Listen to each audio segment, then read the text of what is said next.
Hi అండి అందరికీ. Welcome back to the story time. So ఇవాళటి స్టోరీ ఏంటంటే మనకి ఒక అడవిలో ఇద్దరు వడ్రంగులు పనిచేస్తూ ఉన్నారు. సో ఆ ఇద్దరు వడ్రంగుల్లో ఒక అతనేమో వచ్చిన పనిని తీసుకొని ఎంబడే వర్క్ చేయడం మొదలుపెట్టాడు. ఇంకొక అతను ఏంటంటే అతని దగ్గర ఉన్న గొడ్డల్ని బాగా షార్ప్గా చేసి ఓ 10 నిమిషాలు వర్క్ చేసి తర్వాత చెట్లు కొట్టడం మొదలుపెట్టాడు.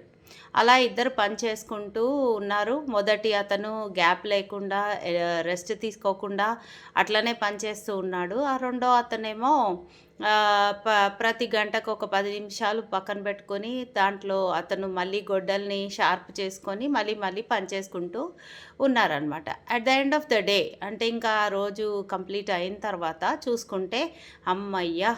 నేనైతే చాలా కలెక్ట్ చేసేసాను. చాలా ఉంది నా దగ్గర ఇప్పుడు. ఇంకో అతనైతే 10 నిమిషాలు గ్యాప్ తీసుకున్నాడు కదా! అతనివి తక్కువ ఉంటాయి అనేసి భావనతోటి సంతోషపడిపోతూ ఉన్నాడనమాట. కానీ అతని కుప్ప దగ్గరికెళ్ళి చూసేసరికి అతనికి భలేగా ఆశ్చర్యం వేసింది. ఎందుకంటారు? ఎందుకంటే అతని కుప్ప చాలా పెద్దది. ఇతని కన్నా చాలా రెట్లు ఎక్కువగా ఉందన్నమాట. ఆశ్చర్యపోయాడు. ఏమైంది అసలు, ఎలా నీ దగ్గర ఇన్ని చెక్కలు జమ అయ్యాయి, మధ్యలో నువ్వు రెస్ట్ కూడా తీసుకుంటున్నావు కదా అనేసి అన్నాడనమాట. అంటే అవును, నేను రెస్ట్ తీసుకున్నాను. ఆ రెస్ట్ తీసుకున్న టైంలో నా కత్తిని షార్ప్ చేసుకొని నేను ఆ చెట్లను ఫాస్ట్గా కొట్టగలిగాను. నువ్వు గొడ్డల్ని షార్ప్ చేయకుండా పనిచేస్తున్నావు, నేను గొడ్డల్ని షార్ప్ చేసి పనిచేశాను. నువ్వు ఒక్క చెట్టు కొడితే నేను 2 చెట్లు కొట్టగలిగానని అతనికి ఎక్స్ప్లెయిన్ చేశాను. సో అదే మన జీవితంలో కూడా వర్తిస్తూ ఉంటుంది.